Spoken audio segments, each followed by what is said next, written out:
একটু আস্তে আস্তে কথা বলছি, কারণ ছেলে সবে সবে ঘুমিয়েছে। আমি আজকে আমার ছেলেকে কাজল পরিয়েছি। আজকে হলো সেকেন্ড দিন। কালকে পরিয়েছিল, কিন্তু কালকে কোনো ছবি ভিডিও করিনি। আমার জানো তো খুব ইচ্ছে ছিল যদি আমার মেয়ে হয় তাহলে মেহুর মতো আমি এখানে ফুল করব। তো মেয়ে তো নয়, আমার ছেলে হয়েছে। তো ছেলেকে ফুল একটা খুব একটা আমার মনে হলো যে না, ছেলের মাথায় ফুলটা খুব একটা ভাল লাগবে না।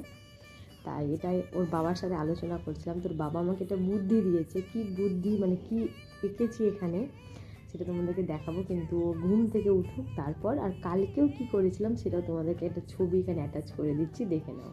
আমাদের ঘুম ভেঙে গেছে, তোমরা আমার কাজল দেখবে? ও বাবা, কাজল দেখাবো? হ্যাঁ, হুম, টেন টেনা টেনা টেনা। এই ভালো করে ফোকাস নে। ও বাবা, ও দেখাচ্ছে, দেখো মাথাটা বেঁকিয়ে দিয়েছে ওর দিকে। এখানে ওং আর এখানে তো টিপ। তোমার কালো লাগছে কেন বাবা তোমাকে? যাই হোক, ভালো করে দেখাই, দাঁড়া। এই যে, হ্যাঁ,